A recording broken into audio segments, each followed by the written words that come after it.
Guys, Angus from Spotted Hog Airsoft here today with what will hopefully be the last video review for this cold weather season. Now today we're going to be taking a look at a pretty nice gun. This is the Echo 1 Platinum Edition M16, obviously with the railed handguard up front. Now this is a great quality AEG. It's a compilation between VFC and Echo 1. And obviously, two great quality companies coming together there, you're going to get a nice quality product. And the price tag certainly does reflect that, seeing as how this gun will probably cost you in the $380 to $400 area, depending on where you purchase it. A couple links down below in the description. Now, with that being said, with a price tag so high, is this gun really that great of quality? Well, let's hop straight into the video and find out. Firstly, it's pretty important to note that this M16 won't come in a box. You actually get a pretty nice quality, hard carry case that this thing will come in. Obviously, this is for easier storage, transport, and to protect those great quality externals. Now, out of the box, this gun obviously feels rather solid and nice. It does have a little bit of heft to it, and the reason behind that is because this thing is essentially constructed almost entirely of metal. When it comes down to the metal pieces, obviously your whole receiver here, upper and lower, is constructed of metal, as well as your included high-capacity magazine. Both your iron sights are metal, your whole RIS handguard there, as well as your outer barrel, and all your various extremities, sling mounts, all the screws holding everything together, bolt release, as well as your fire selector switch. When it comes down to plastic pieces on this gun, there really aren't that many, the cheapest piece being that bright orange flash hider up at the front, and then you do have your pistol grip down below, as well as the stock of the weapon. Now, these plastic pieces are constructed rather well. They're nothing cheap or crappy or anything like that. They're a solid component, rather durable, and also especially nice down here on the pistol grip. You have a little bit of texturing in there, give you a little bit more comfort and better grip on the weapon itself when you're gripping it from that point.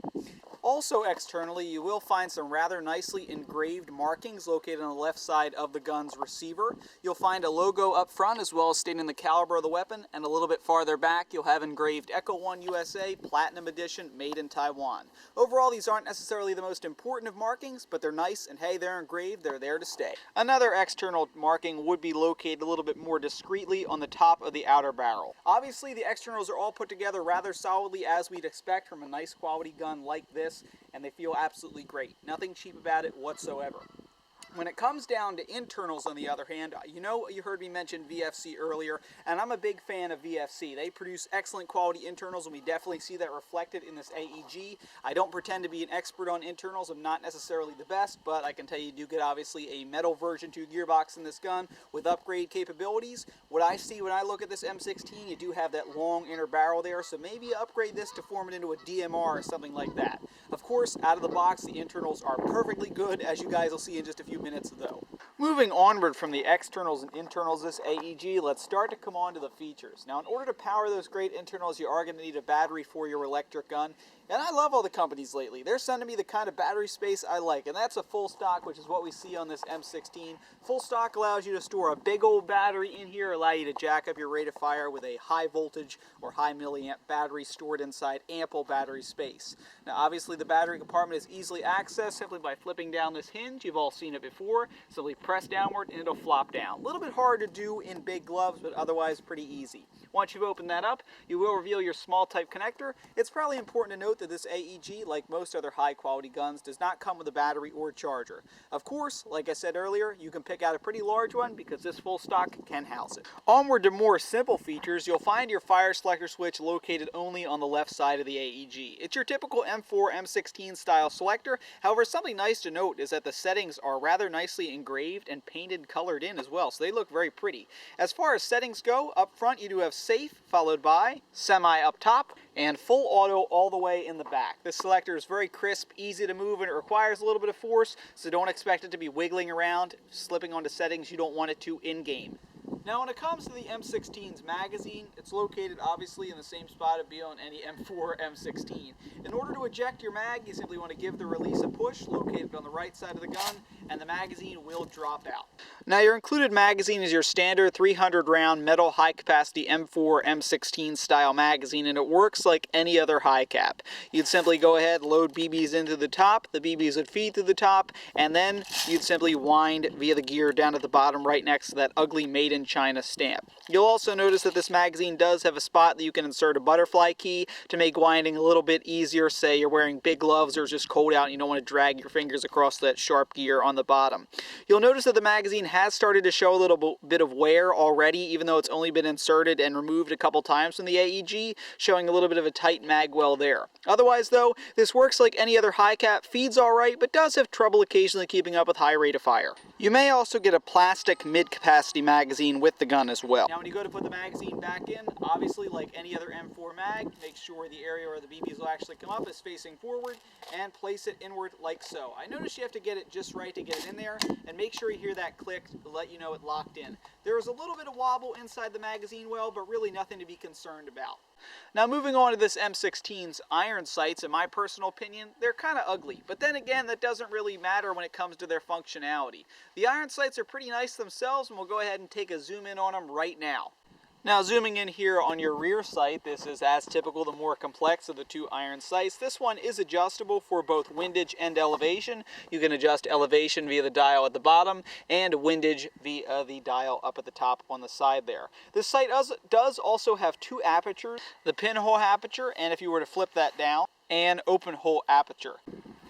Something I do also especially like about the rear sight is that it's very easily removable simply by unscrewing it from the rail. Now obviously that rear sight is meant to be lined up with your front sight, which in itself really isn't anything special. It's your typical M16 style triangle sight. It does have an adjustable sight post located in the center though. So overall these iron sights are pretty accurate to the gun, as you guys will see in just a few minutes here, but I like the idea that you can remove them, and in fact I think we're overlooking a pretty big feature on this AEG.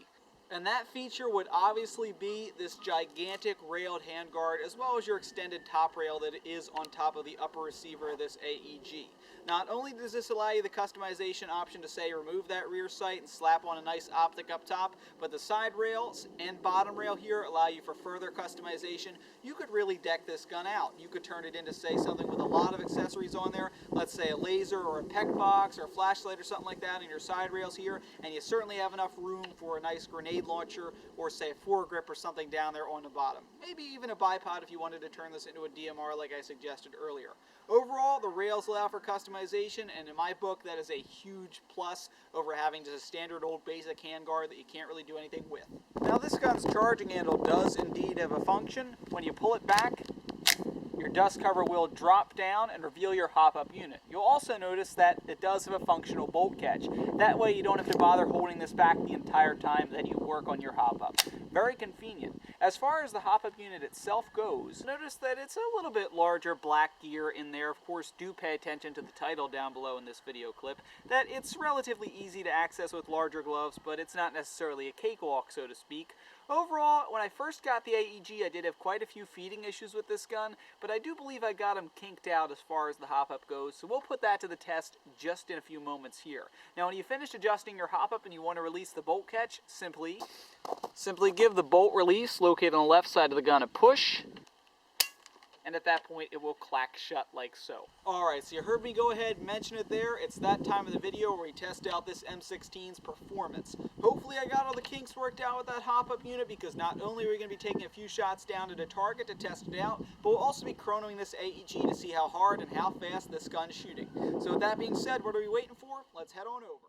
For the chronograph portion of the video, I loaded up the magazine with 0.2 gram BBs, turned the hop up to 0, and installed a 9.6 volt 1400 milliamp battery to see what kind of results we got. As far as feet per second goes, we saw very consistent results at the 370 to 375 feet per second area. Perfect for outdoor woodland games. When it came down to rate of fire on that 9.6 volt battery, we saw about 860 rounds per minute, perfectly respectable, combined with a rounds per second, which that would convert into about 14.5. So overall, the rate of fire was respectable, and the feet per second, perfect for outdoor woodland games, which is probably where you'd want to use an M16. For the shooting test portion of the video, I set myself up about 120 feet away, changed my BBs over to 0.25s, kept the same 9.6 volt battery, and did adjust my hop up. On semi-automatic, we saw pretty good accuracy. I believe I only missed once towards the very end of the video when the target started to blow a little bit, unfortunately. But otherwise, all the BBs came into contact with either the target itself or the chair. So overall on semi, things were pretty accurate as far as the hop-up goes, and the BBs just landed right on target. When it came to full auto, I started to see a little bit diminishing effect of the hop-up. I noticed the first couple BBs out of the barrel, pretty effective. They came into contact with the target, but the ones afterward kind of dropping, a little bit sluggish, not necessarily that effective in the bursts. So overall, full auto accuracy is a little bit more scattered, and a couple more hop-up issues on full auto than on semi-auto.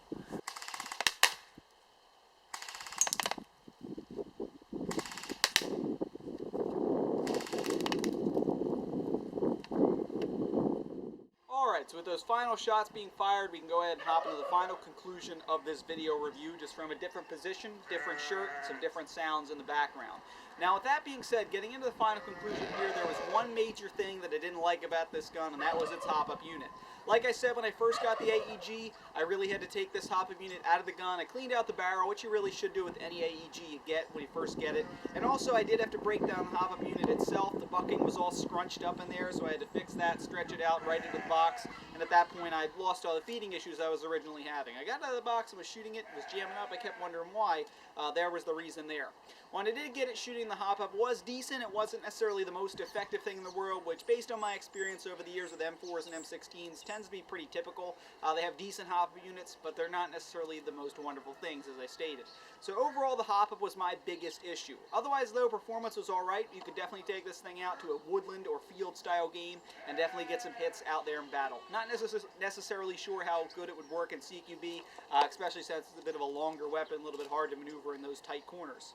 Otherwise, though, this gun was definitely a Platinum Edition M16. We saw very nice quality externals on this gun. The Omega Rail certainly does give it a unique look and allows for a lot of customization. The iron sight's a little bit ugly in my opinion, but hey, you do have that rail to slap on a nice optic. You also have classic M16 features such as the M4 style mags, easily available on the field since that's what a lot of people run. And also you have the large full stock in the back that allows you to house a large battery, really jack up your rate of fire and get an even better performance out of this gun. Overall, I would definitely recommend this to someone who wants that solid AEG out of the box. I imagine my hop-up issues at first are probably just a fluke. Echo 1 does tend to have pretty good quality control, but as far as its effectiveness, typical of an M4, you might want to upgrade this thing, as I keep suggesting, turn it into a really nice DMR, good quality hop-up unit, all sorts of different stuff with this AEG. Overall, though, it wasn't like it was terrible out of the box. It was just that issue with the hop-up that kind of, annoyed me at first. Otherwise, though, this gun did turn out rather nice. I certainly did enjoy it, and you'll be seeing it in some videos in the future. Trust me, because I'm going to be hanging on to this one. Overall, good quality gun, just a couple issues at first. So with that being said, this has been Spotted Hog Airsoft's review of the Echo 1 Platinum Edition M16 with the Omega Rail up front. Thanks for watching, guys. Please subscribe.